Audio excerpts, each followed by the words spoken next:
Hi, my name's Eva and welcome to this channel. Today I have an extra special video for you. I am doing an interview with the author of the amazing book, Becoming Cliterate, right here, Dr. Laurie Mintz. She says some amazing things about how you can overcome the pleasure or orgasm gap in your own life, talking about the clitoris and how we need to reconceptualize sex in our lives. It's freaking amazing. So sit back and enjoy. The first question is, so before we get into what becoming cliterate means, the kind of like backbone of the book is this idea of like the pleasure gap that exists in our society. So can you talk a little bit about that, what that means? Yes, absolutely. And some people call it the pleasure gap, some people call it the orgasm gap, but the bottom line is that men, and I'm talking about, you know, when I use I just want to back up and say, when I use the words men and women, it's not really inclusive language.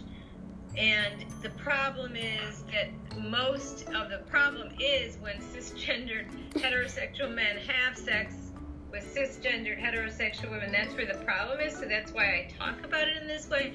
But I truly believe that the information in the book can be useful to anyone that identifies as any gender. The orgasm gap or the pleasure gap is the fact that men are having way more orgasms during sexual encounters than women. In relationship sex, that's about 3 to 1. So there's a male, every 3 male orgasms to 1 female orgasm. And if that wasn't bad enough, what is really striking is how big this pleasure gap is during hookup or casual sex.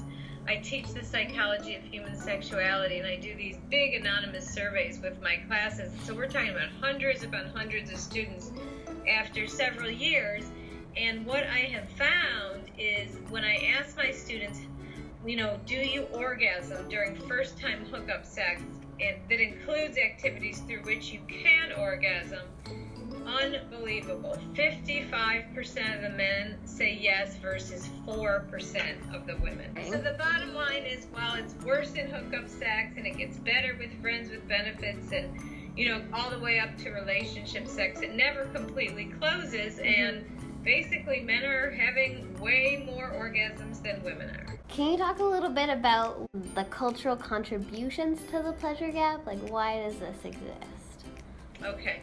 So there's a lot of cultural contributions, and in fact, I wrote the book as a combination of cultural analysis and self-help because I really wanted to address why this exists and solve it on both a cultural and an individual level.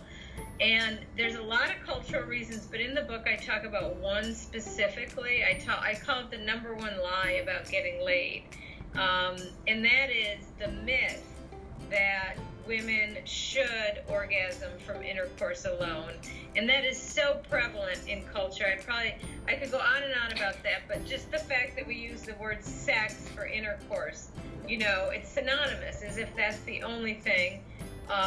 And if you look at any mainstream sex scene, or especially a lot of porn, what you'll see is women having these fast, fabulous, wonderful orgasms from intercourse alone. And those images are really lies. You know, anywhere from like 80 to 95% of women need clitoral vulva stimulation to reach orgasm. And there are other cultural reasons I get into in the book, such as slut shaming.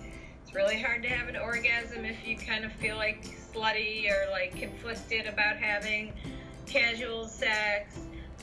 Sort of our socialization to be appealing to others and please others versus ask what we want, what feels good to us. Body shame.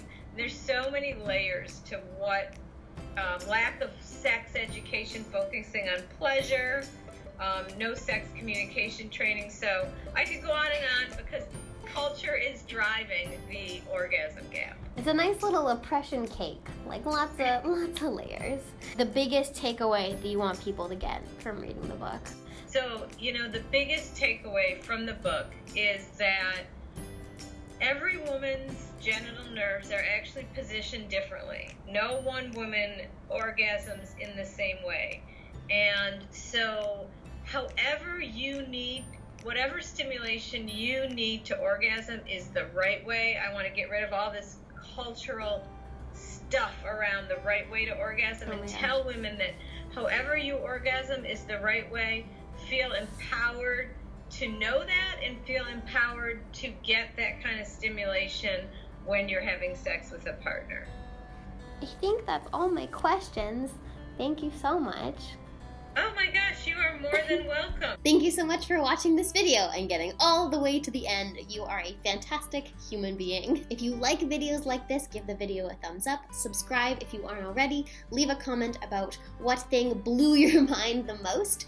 Follow myself and Laurie on Twitter. I'm at SexEdOntario, and she is a name which I will put right here and in the description.